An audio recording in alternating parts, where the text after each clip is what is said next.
In September 2016, a silver Kia was found abandoned in a Las Cruces pecan orchard. The car was registered to a 67-year-old retired librarian, Elvira Segura, from Nambe, New Mexico. When officers checked on Elvira at her home, they found her lifeless on the bathroom floor. The police had no leads to her mysterious demise until reports filtered in about a possible witness. Robert Mondrian-Powell lived with Elvira, where he worked as a handyman. On October 14, 2016, 60-year-old Robert was interviewed. All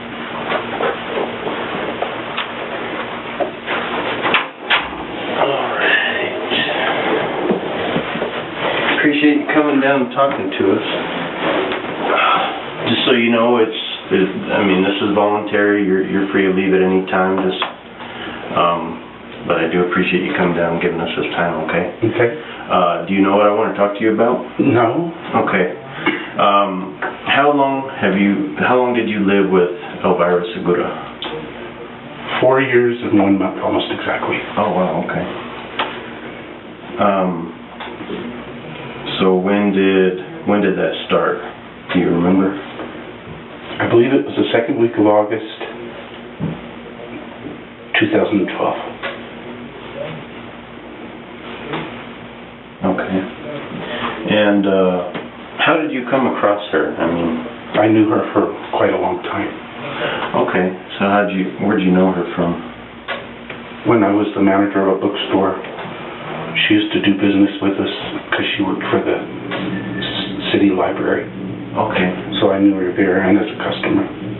Okay. Which bookstore is this? It's closed now. It was Hastings. Oh, okay. Okay. So when did you first meet her, would you say?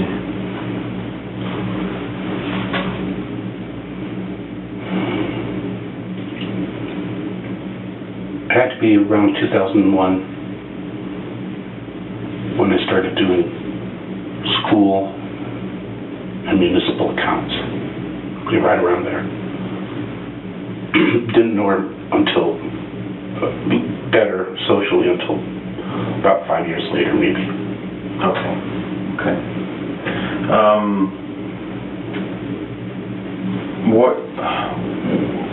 Why did you live with her? I don't know if you had a relationship. No, we did have. We were just friends. Okay. But the reason I lived with her was because I was homeless at the time. Okay. And she thought it would be best if I stayed with her, which I did. And I helped out. I did a lot of stuff around the house. Okay.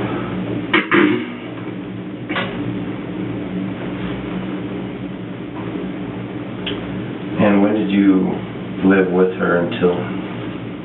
About 4 weeks ago. 3 weeks. 4 weeks ago. 4 weeks ago. So I think.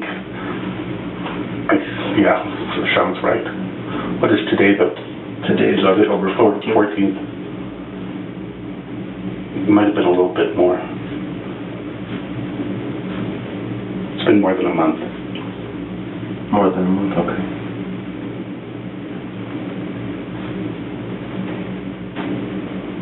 And when was the last time that you actually saw her?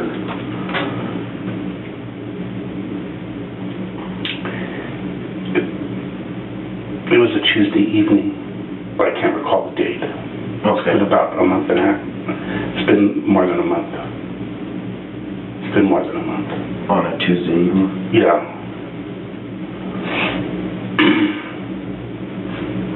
And what kind of things did you do around the house? You said you helped her out. Elvira was retired, and by her own admission, she was quite lazy. So when I first moved in there was like 40 some odd bags of trash in a room, and there was rat feces and stuff like that. The place was a mess. She only had one working toilet, and that was barely working, stuff like that. So I said, well, for my room and board and to keep me busy, I'll you know, start doing stuff. So I did. Started first by cleaning up place, getting rid of weeds and fire hazard stuff around the house. Then I would clean house, and she liked my cooking. I'm a pretty good cook. So I started doing like 95% of the cooking. So it was basically just running the house, you know. And let's see, boy, I did a lot of stuff. I installed a brand new oven. I installed a dish, what do you call it, the disposal, sweet disposal. I did all the gardening for more than 3 years. Put in an entire garden. I refurbished her flues and stuff on her heater, water heater. Oh God, I did a lot of things. I put together a lot of stuff that she got addicted to Amazon. She started buying a lot of stuff, so I had to put together everything.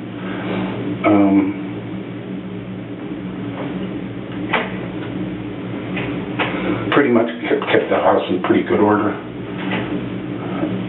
And then, oh yeah, helped take, she messed up her knee or something.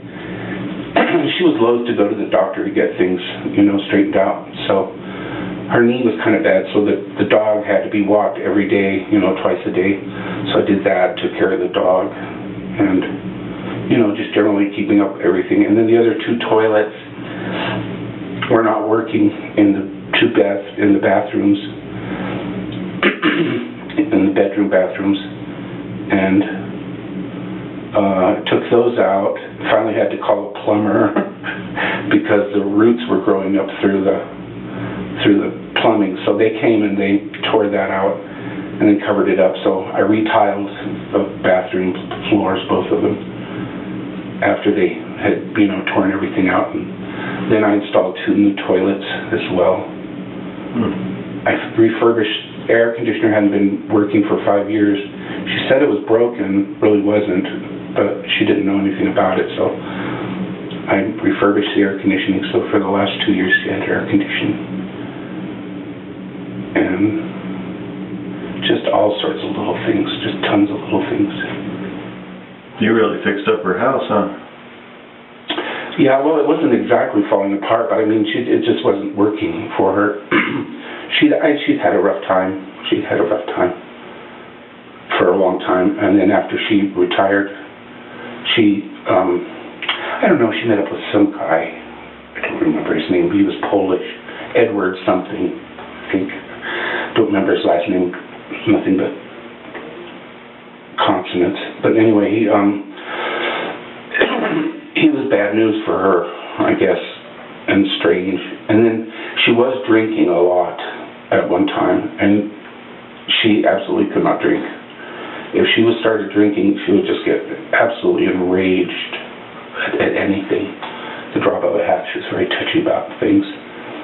And I guess she had problems with her neighbors. The Davenhalls and the Peñas and, oh, what's his name? Dr. Frazier next door, I guess. They took out a restraining order against her.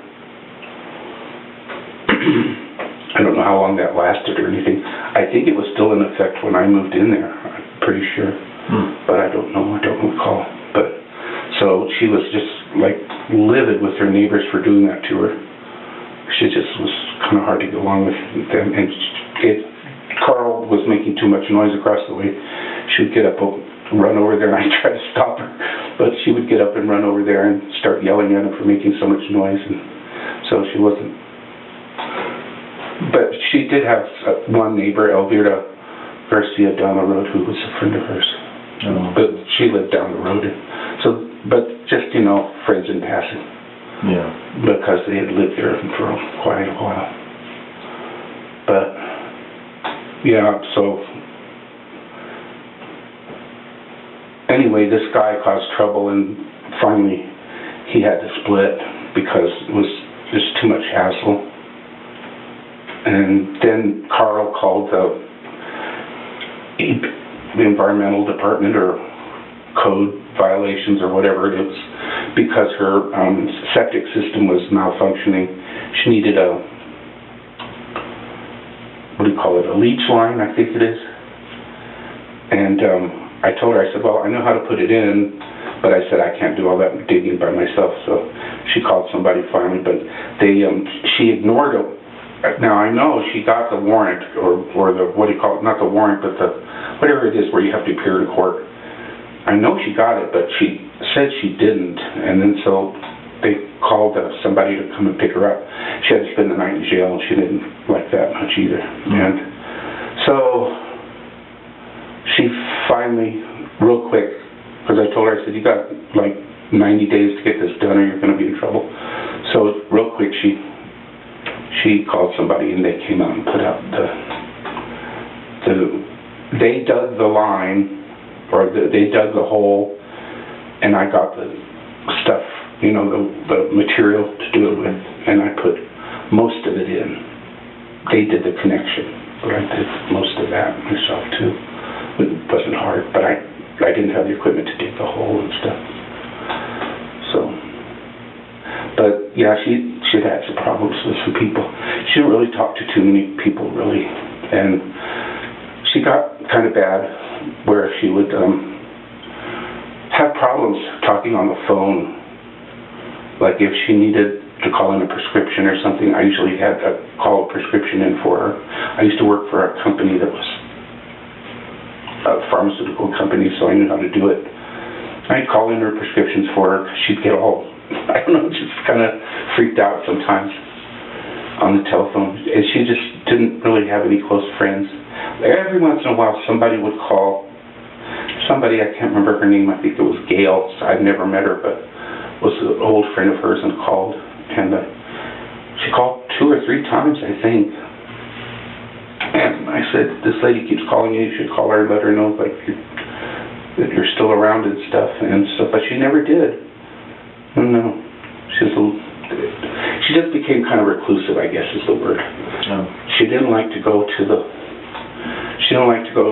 store. Sometimes it would take her a day and a half to get worked up to go to the store. She'd have to force herself. And she had the ups and downs and stuff really bad, kind of sometimes pretty severe. She would get her prescriptions, and she would, I don't know if it's abuse or overuse. I don't know. Either way, it's not doing your prescriptions right. And she would like take a bunch, right, as soon as she got them. Like I think it was alprazolam was one of them. And then she was on a form of Xanax. And she stopped taking her blood pressure medication, which she wasn't supposed to do, but she did stop it. But she would use it all at once, you know, and then she'd like lay around for like 3 days, just lay around. And then she'd suffer withdrawal. I could tell it was withdrawal because of the way she was behaving and stuff like that. And she was kind of up and down. Not kind of a lot, up and down.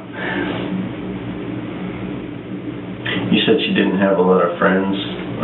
I knew. The entire time I lived there, let me think.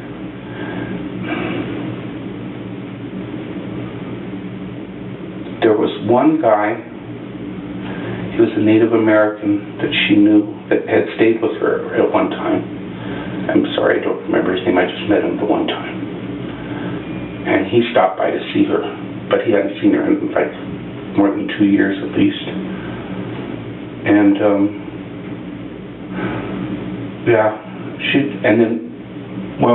there was a neighborhood guy, but he wasn't really a friend. He was just a strange guy that used to come around once in a great while and bum a cigarette or something and then move on.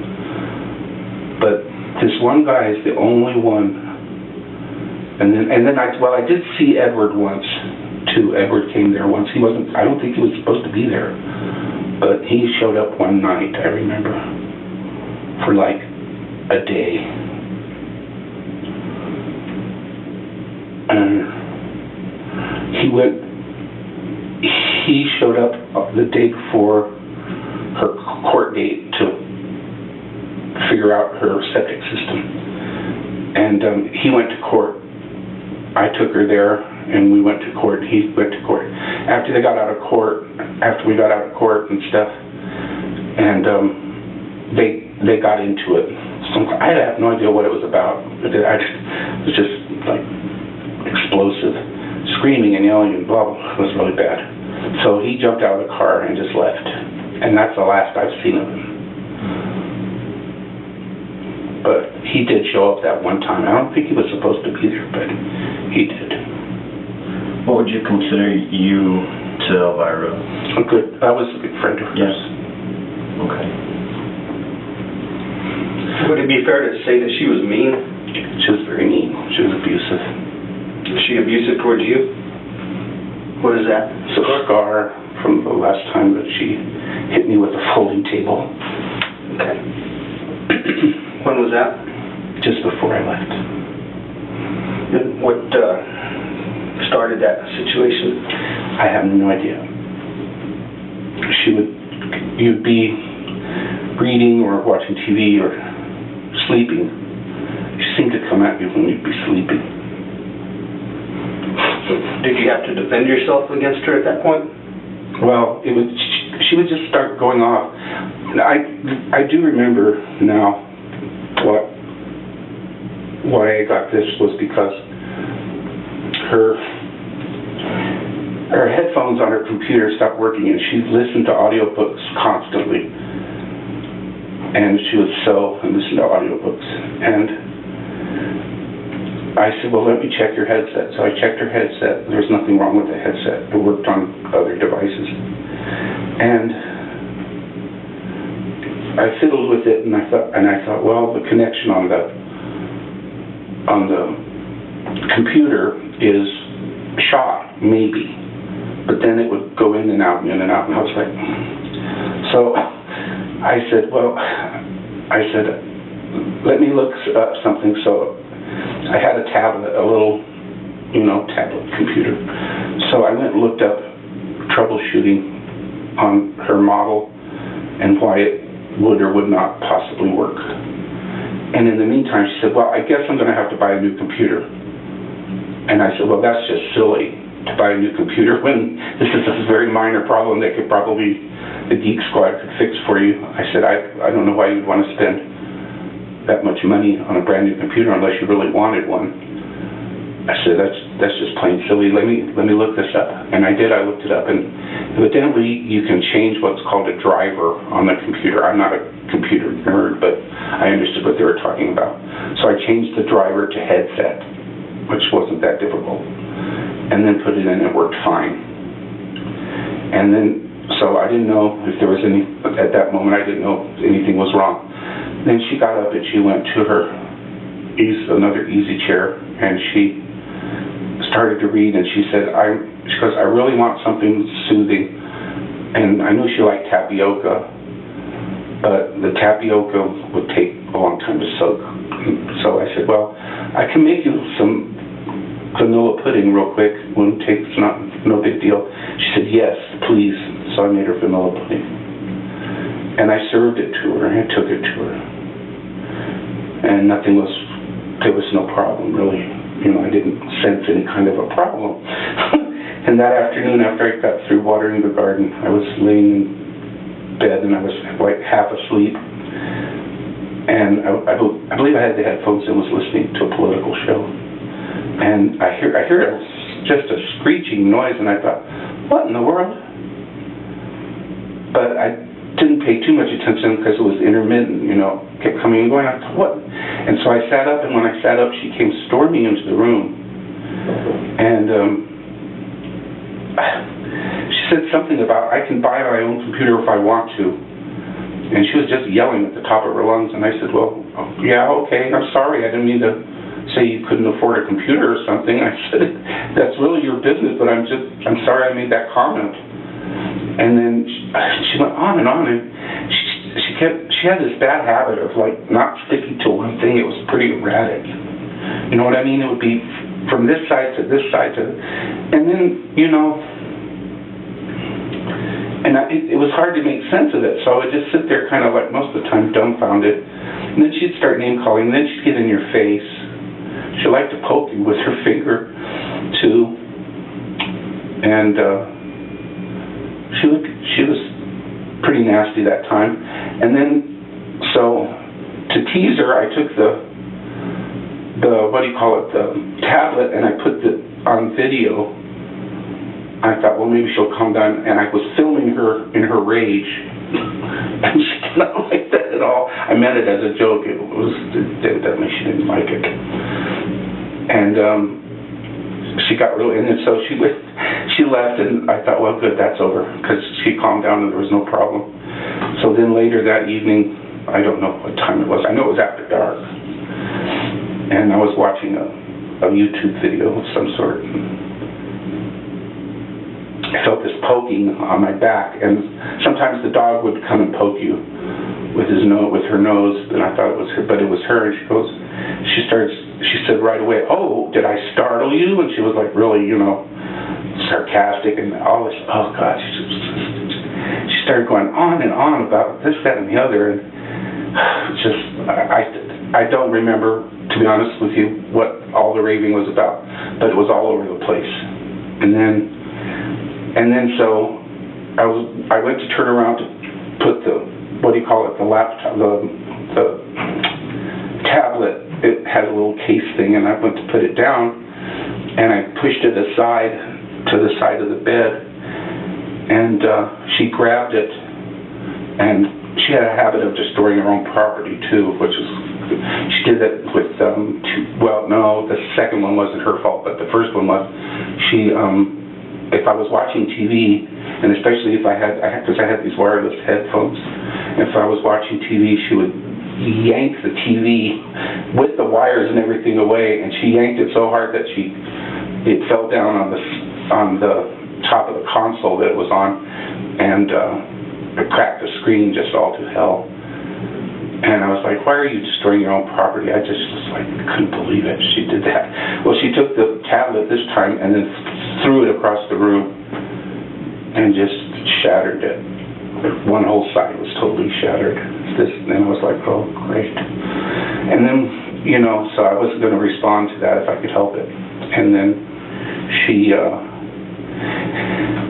and I told her not to do this before. She liked to take her hands and put them around your neck or pull your shirt, whatever, like that, and pull you into her face while she yelled at you. And I told her, don't do that, please. I said, you don't have the right to do that. That's not right. And I screamed at her once about it. I screamed at her, yelled at her, don't do that. And it didn't seem to have any effect. And this time she started it again.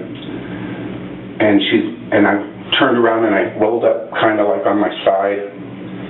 And I was just like trying to ignore her while she was going on and on. The next thing I know, I hear there was a little, like a TV tray, a wooden TV folding tray there with a fan on it, and the fan went crashing to the ground. And I didn't see her do it, but certainly I felt it. And I turn around, and there it comes crashing down on me. Oh, hit my arm and my head, like right there on the top, and then hit my arm, and I was, and she whacked me good too. She whacked me good. It splintered the table. And then she grabbed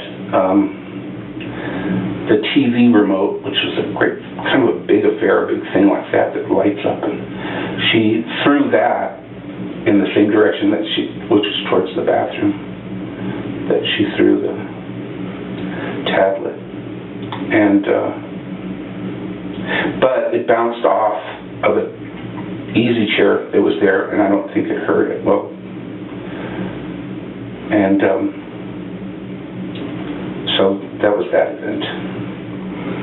How did you defend yourself against that? I didn't want to hit her or nothing like that. I had that once.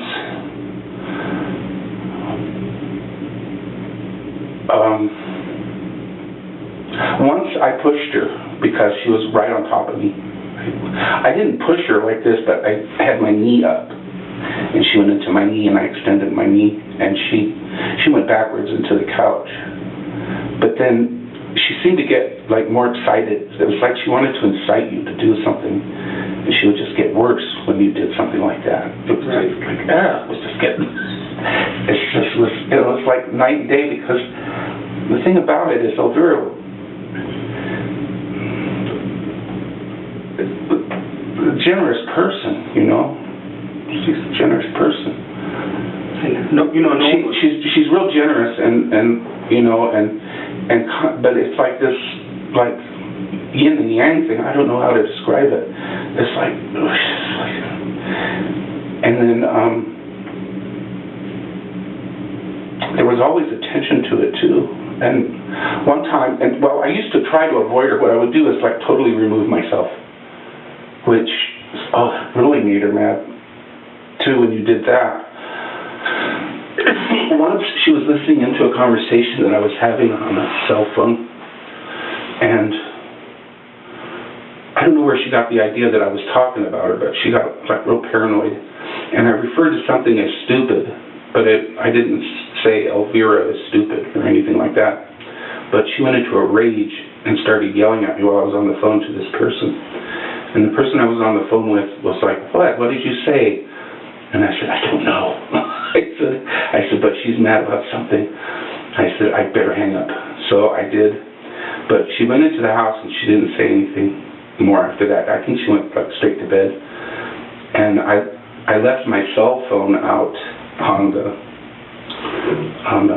porch, on a table there, an old coffee table. And I just forgot about it, I guess. And so the next day I went to go get it. And it wasn't there, and right away I knew she had taken it. So, which really was not that big a deal, because I don't call that many people or anything, and I figured, well, she'll get over it and give it back to me or something. But another thing was, she wanted you to be wrong and to apologize. And a lot of times I just wouldn't. I said, "I don't see what I did wrong, Elvira. This doesn't make sense. It doesn't make sense to me." I said, "But whatever it is, I'm really sorry." "Well, you're not really sorry, you know." God, just go on. And so I thought, well, she'll eventually give me my phone. The next day she was real tight-lipped, but she wasn't yelling or anything. And then I think it was the next day after that, then she started in again. She started going on and on about how Elvira is stupid and stupid me, and how could I be so stupid. I said, "I don't know what you're talking about. I never referred to you as stupid, Elvira." And I said, "And when you listen into a conversation and you get it wrong," I said, "it just makes it even worse." I said, "Because I wasn't even talking about you." And so it just didn't stop.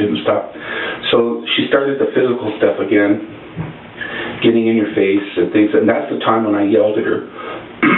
And I did tell her, I said, "Elvira," I yelled, screamed at her.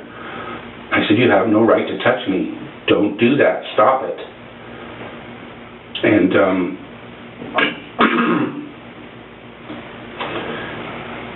And so she stopped for a little while, and so I went to the bedroom, and I closed the door.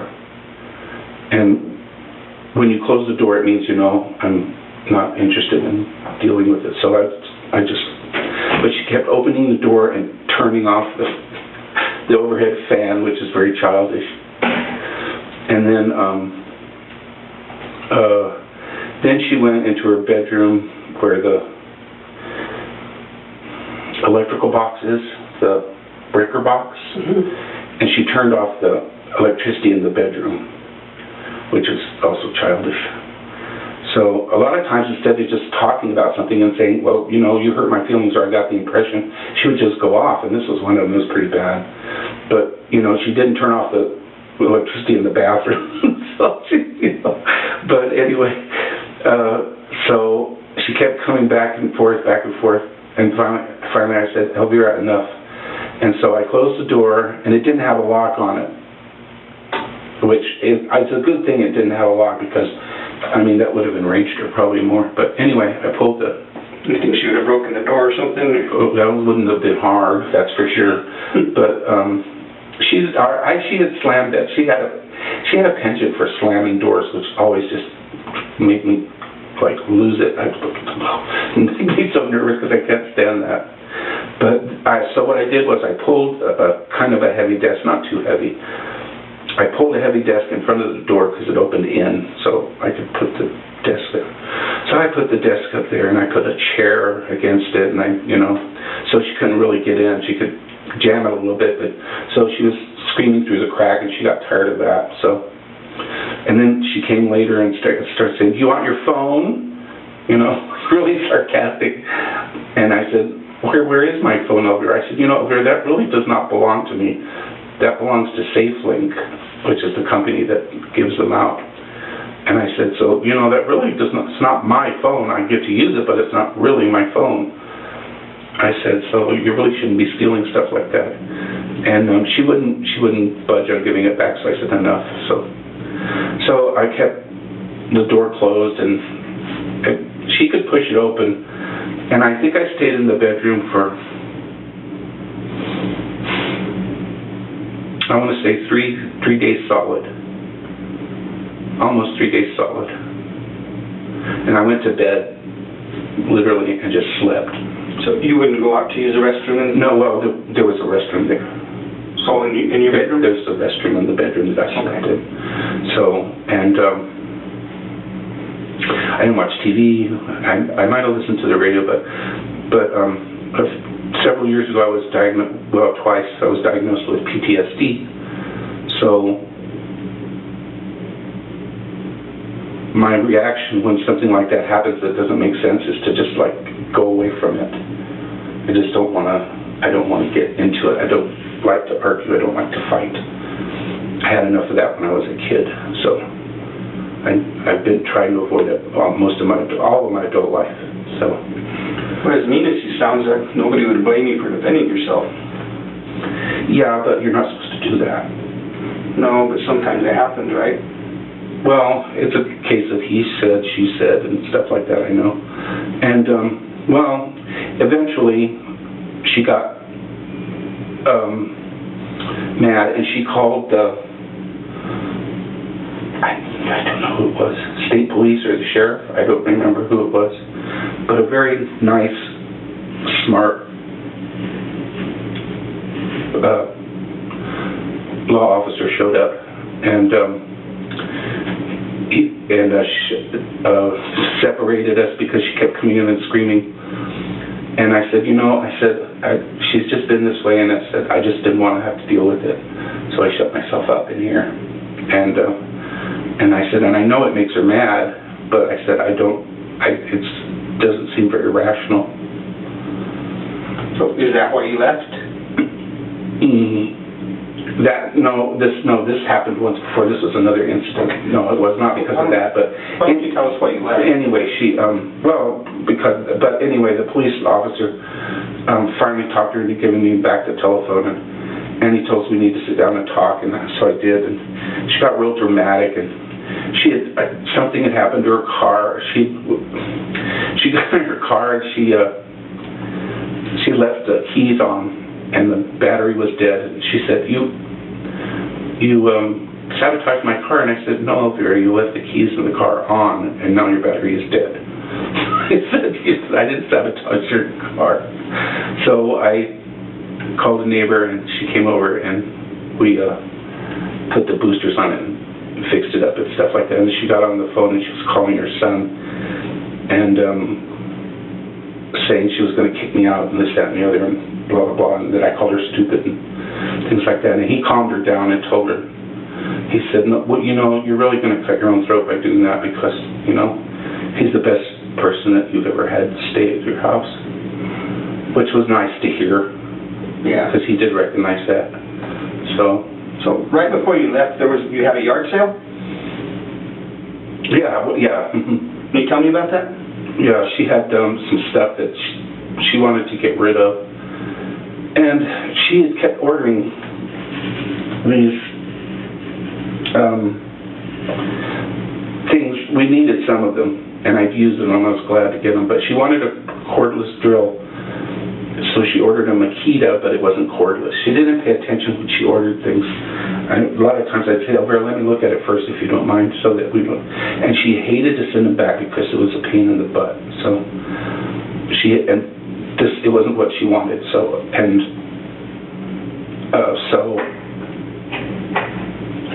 I put that in there, and I put a circular saw in there that was never used ever. Brand new? Brand new. She had one before. She loaned it to somebody, and after she ordered it, the guy came back and returned it, and it had like a 1-inch diameter bigger than this one. So this one was never used, and the other one was. I mean, it was a wonderful saw. So sold that, and I sold some knickknacks, a few knickknacks, and stuff like that, and a couple of baskets, I think, and just a little bit, not very much stuff. Not very much stuff. Where was Elvira during the yard sale? She was at home. Was she inside? Yeah. What was she doing? Sewing. Sewing? Yeah, we talked to some of the neighbors, and they said that they didn't see her at the time. Well, yeah, she was there. I spoke to her on the porch, as a matter of fact. At one point, I had to ask her a question about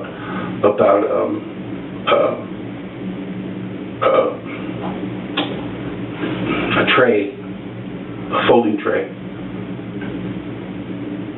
Did any of the neighbors see her that you're aware of? I don't know. I mean, I was there, but I don't. You sold some of the tools to some of the neighbors? Some guy. I think he lives next door. I don't know what his name is, though. Okay. Over at Pena's. Oh, okay. The one that has a gallery or something? Yeah. Okay. She didn't help out with the yard sale at all? She chose some items. What do you mean she chose some? She chose some items to go for sale. Oh, okay. Because she had all these, like, tons of baskets. And then she bought a thing on Amazon again, and then put it together, and it was a shelving unit that rolled and had a bunch of baskets in it. She thought she got that straightened out the way she wanted to, so she had a multitude of these bags. They were like taking up so much room. I was hanging them from the ceiling. There were so many. And where was the dog at this time? Dog was there. What's the dog's name? Mary. Mary. Okay. Yeah, because the neighbors said that they didn't see Mary either. They were concerned over Mary because she's sick. Mary's very old. She's very old. She's just old. Is she on medication or anything? Who would give her the medication? Now, that was Elvira. Okay. Almost always. Every once in a while, like if she wouldn't get up for a few days, which wasn't that often, she was usually up every day. And no matter what she would do, she would get up usually and feed the animals, the cat and the dog. And then, and how would she do this? I mean, how much food would she give them? Just a little bit? Would she give them a lot? She was on a prescribed diet. It was like, I think 2 scoops and then a can of Alpo, and then she'd crush up her medication and put it in. Oh, okay. And I did it a few times. Not too often. She was pretty good about doing that. So before you came here, you were talking about this scar. Is that right before you left? I'm sorry? The scarf that you got on your hand? Yeah. That fight that you guys had? Yeah. Was that right before you left to us from Santa Fe for Nave? Yes. Can we talk a little more about that? Sure. So you said she swung and hit you with the table, correct? With the little, where you eat? Yeah. And what happened after that?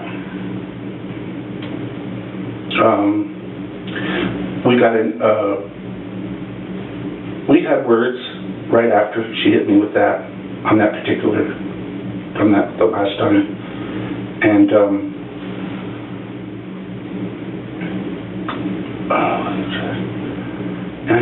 I said something to her. I said, that's like assault and battery, Elvira. I said, I don't want you to go to jail. And I said, because I don't know who's going to run your house. And so she had sat down on the couch, the little, what do you call it, bed thing across from me. She had sat down there, and then she just started calling me every name in the book and stuff like that. And so then I started to get up, and I went to pick up a plate that needed to go to the kitchen. And I went to pick up the plate, and then she started in again and started hitting me with her fists. And then she blocked the way.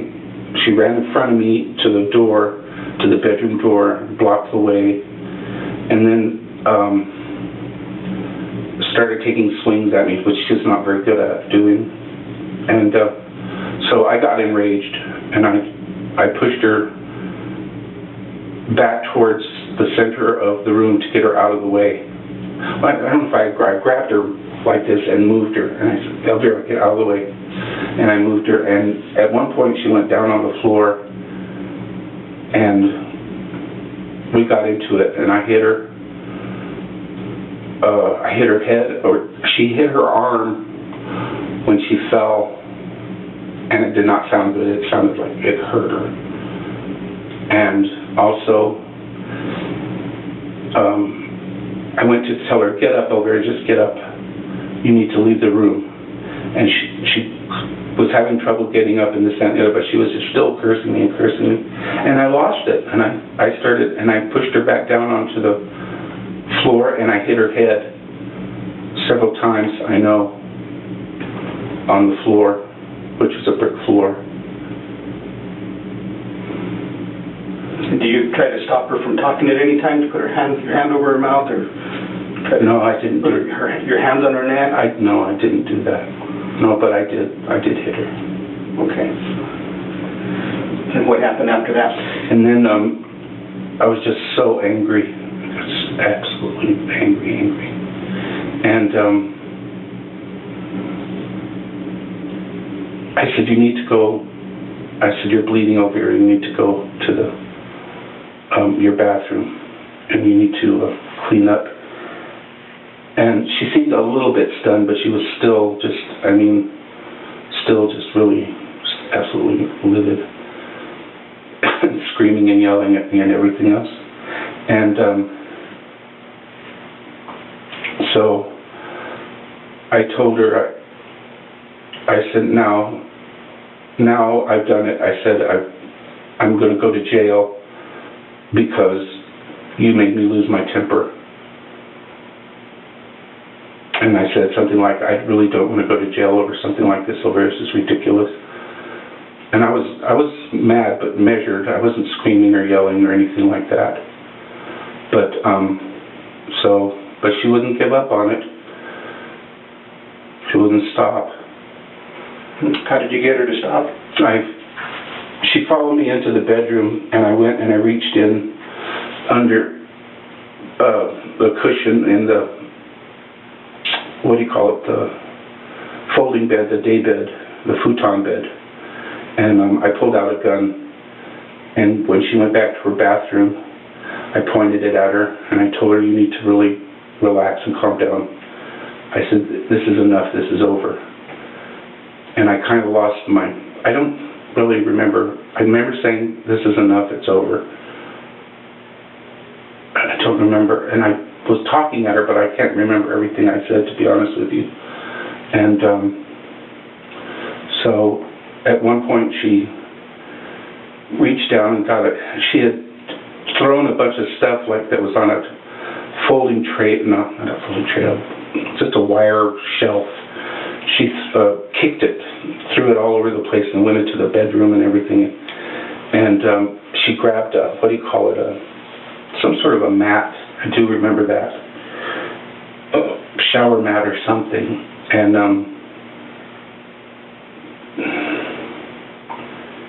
she bent down to pick it up or something, and she went down on one knee. And when she went down on one knee, I pulled the trigger and shot her. Where'd you shoot her? In the bathroom. Do you know where it hit her? No. I did see blood coming out from around her neck or back of her neck or something. And I pulled the door closed, and I never opened it again. How long were you there after that happened? One day. day and a half. 1 day and a half. What did you do with the gun?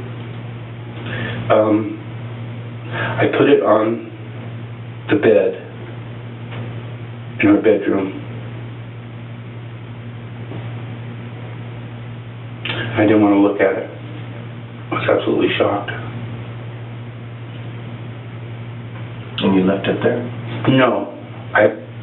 When I came to Santa Fe, I brought it with me. My intention was eventually to use it on myself. Where is it now? It's in some trees near the Masonic Cemetery. I think it's still there. I haven't looked at it in days. Was it hidden pretty well? Mm-hmm. Yeah. Would you mind taking us out there to show us? I'll take you. Okay. So then you, once this happens, you're there for about a day and a half or so. And what are you thinking at this point?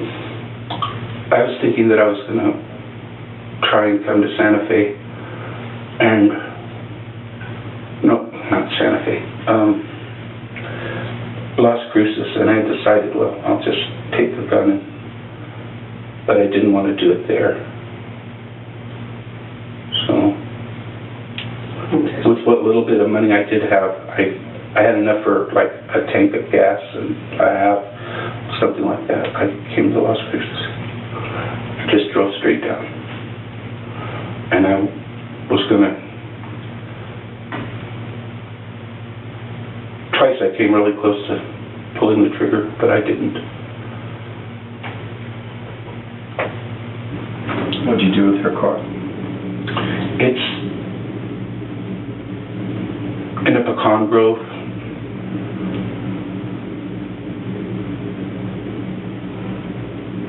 Off of Old Highway 28. Why'd you leave it there? It ran out of gas and the battery was not good, so I couldn't do anything with it. Where did you go after that? Into town, and I've been hanging out ever since.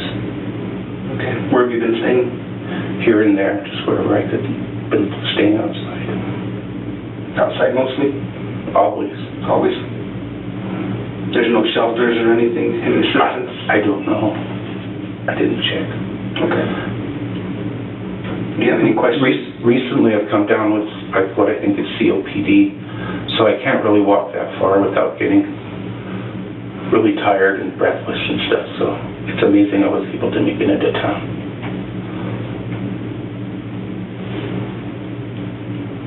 Okay. Can you give us just a minute? We'll be right back with you. Of course. Thank you.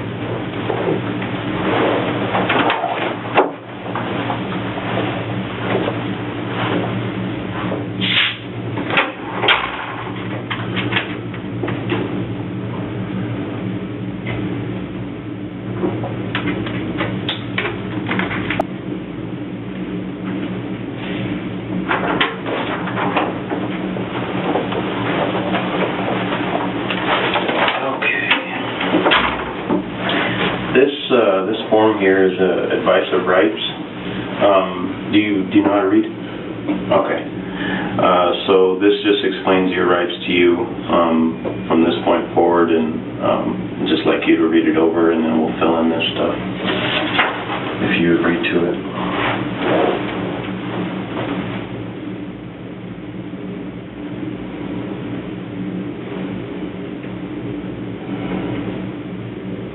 Would you like us to read it to you? No, I think. You having a hard time seeing that? Or? Yeah, that best be open. Yeah, let me read it to you just so. No, if you decide to answer questions now without a lawyer present, you will still have the right to stop answering at any time.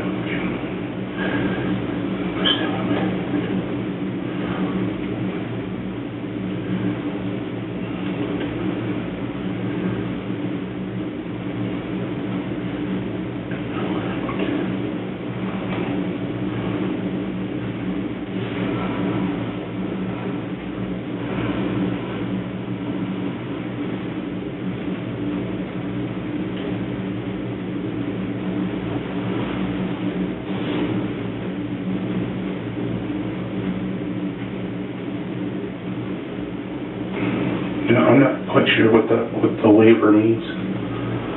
The waiver means that you've been advised of your rights and that you're still willing to talk with us. Are you still willing to talk with us? Well, I suppose I should ask for a lawyer. I don't have one, of course, but...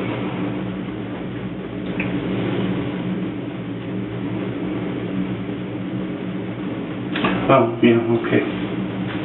I'll sign it. You sure? You sure that...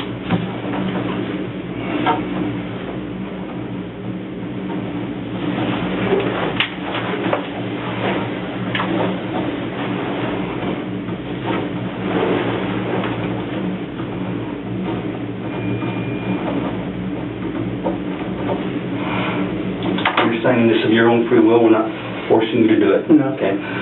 But you have the right to remain silent. Anything you say can be used against you in court. You have the right to talk to a lawyer for advice before we ask any questions and to have him or her with you during questioning. If you cannot afford a lawyer, one will be appointed for you before any questioning, if you wish. If you decide to answer questions now without a lawyer present, you will still have the right to stop answering at any time. You will also have the right to stop answering at any time until you talk to a lawyer. And here you've said that you've read this. I've read the statement of my rights, and I understand what my rights are. I'm willing to make a statement and answer questions. I do not want a lawyer at this time. I understand and know what I am doing. No promises or threats have been made to me, and no pressure or coercion of any kind has been used against me. You agree with that?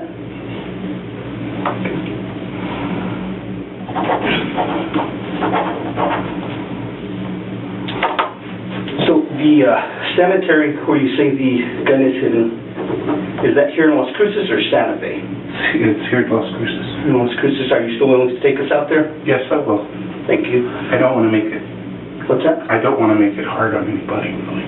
So, might as well just... So, what was your agreement, or was there an agreement for using the car? Yeah, I could use the car. I had to do like most of the grocery shopping, and she preferred that I go. Well, Nambe Drugs closed, but they still had a store in Los Alamos, so she preferred to go to Nambe Drugs. So I used to drive the car back and forth. I'd take her to get her prescriptions, of course, because I couldn't do it. Although sometimes when she just wasn't up to going, she would send me and they would let me pick up her prescriptions for her. So, yeah, I used to use the car. I did most of the driving because she got to where she couldn't drive very well. Sometimes she scraped the side just a little bit. She couldn't park, and she was, I don't know, she was having troubles with driving, and she would get really nervous. She's not the best driver anyway, to be honest with you. So, but yes, she let me use the car. She used to agitate you quite a bit. It seems like you seem to get pretty frustrated when you're talking about the encounters that you guys have. Yes, it was. I'm sorry, I couldn't hear you. Yes, it was hard. Okay. And I did complain to one person one time. Who was that? Lady, a social worker I used to know. What was the name? Her name was Susan Montes. She's from Santa Fe? Mm-hmm. And who was the person you were on the phone with that one time? That was Susan. That was Susan? So that way she can kind of corroborate that, maybe? Yes, she can. Did you guys discuss that at a later time? I called her later, and I don't remember how much. It might have been a couple of days after all of this incident happened, after the stealing of the phone and all of that. And I did call her, and I had to go down to the Arroyo. Well, for one reason, the cell reception there is terrible, and the only good place is in the Arroyo for some reason to pick it up. But it was also away from the house, and poor Susan, I think I talked to her for like an hour and a half. I wouldn't shut up because I was so frustrated. And I almost really made her late for work. I told her at one point, I said, you know, I think it's better off going back to being homeless or trying to find some other situation than to stay here. But then after that, she calmed down for quite a while. So, but it was up and down like a yo-yo. It was pretty bad. Okay. But I can honestly say, no lie whatsoever, that I never, ever precipitated an argument I never started one just to start an argument. Never, not once. It was always her. God is my witness. That's the truth. Because like I say, I really didn't want to confront things. Now, if I made her mad, I guess I was the cause of it. Because she took something, you know. But she got really mad when I wouldn't say I'm sorry. You know, every time I'd say, I don't know what I did. I don't know what I did. And then I lost my mind. I just lost my mind. And that gun too. That was not. I was going through the storeroom, and there were these huge, like, I don't know what you call them. They're aluminum cases, and you put things in them. And like if you go in a river or something, and they go in the river, they're waterproof. You know. Mm-hmm. I don't know what you call them, but I know that's kind of what they use them for. And I said, what's in these? She goes, I have no idea. She said, so-and-so left them, somebody that I don't know left them here. And I was like, oh, okay. Well, I'm going to move them. So I went to move them, and they were hard to figure out how to open up, but I opened them up just to see if there was anything inside, and inside was this gun. I have no idea what kind of a gun it is. It's a long-barreled pistol, and because I don't know anything about guns, really. But I found it there. And I thought, oh no, and I didn't tell Elvira that it was there. That's the truth too. She didn't know it was there. Or if she did, she'd forgotten about it. I don't know who it belonged to, I don't know where it came from, but there it was in that case. So you moved it? So I moved it into the house because I didn't want, there's no locks out on the storerooms. There's two little storerooms there. There's no locks. So I put it inside in the house, and I hid it under the cushion. Not very well, I just stuck it under there. And I kind of forgot about it for the longest time, because it's been there for at least, I don't know, at least 7 months, 8 months maybe. It was less than a year, but it had been in there. So, yeah, but I didn't have it in the back of my mind that I was going to shoot her. That never occurred to me, so. She just pushed you to a point that... I'm afraid so. I let her do it, so. I could have just, you know, so I'm just as much to blame. But if anybody needs a reason, here it is. What type of gun was it? I don't know anything about guns. It's long. Do you know the difference between do you know what a revolver is or how that looks? Well, I looked at it. I don't know what kind of a gun it is. And I looked at it the first time I saw it. I was kind of intrigued by it, frankly. And I pulled this little thing out, this like squirrely thing out. And then when you pull that out, the place where you put the bullets, whatever that is, comes out. And they fall out real easy. And then you put the bullets in, and then you put that pin thing back in. I don't know if that's the way you're supposed to do it, but that's the way I did it. And evidently it worked, because I had never shot it before. It was the first and only time I ever shot it. I didn't even know if it would work, to be honest with you. But anyway, evidently it did. And then it has a little thing on the side where you pull it, and then you push out the little... Because I did look at it after I fired it, and that... Well, I'll have to show you. Because I have no idea what kind of gun. I don't know the caliber. I don't know anything, and I know that it must be kind of old or something, because it's the wood on the handle is a little cracked. So when you found the gun, it was not loaded? Yes, it was loaded. It was loaded, and there was like a little box that had a bunch of bullets in it too. Okay. That at one time, but I think I threw that out. Yeah, I know I did. You didn't remove anything from the gun after you fired it? I pushed that little cap out, whatever that little brass part is that's left. I pushed it out at one point. And where did that go, do you know? I have no idea. I can't remember. But do you... I honestly can't remember. I would tell you if I knew, but I can't. It must have been at least... Yeah. I'm sorry, I can't. I don't remember a lot after the first day. I think when I wrapped it up in a bag, that's when I pushed that little part out. But I don't know where the part would be. I'm sorry. Would you be willing to take us out there now? Yes, sir. I will take you there. Thank you.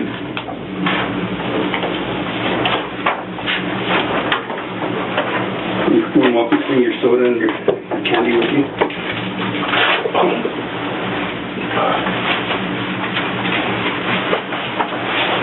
In December 2016, Robert Mondrian-Powell was formally charged with second-degree slaying in Santa Fe District Court. In June 2018, State District Judge T. Glenn Ellington dismissed charges after a defense lawyer argued that prosecutors had violated his client's right to a timely trial. The State Attorney General's office appealed the dismissal and asked Judge Ellington to set conditions of release for Robert. But Robert was discovered lifeless on October 20th. He lost his life due to hypothermia from exposure to freezing temperatures after spending the night outdoors. The Elvira Segura case is now closed without resolution.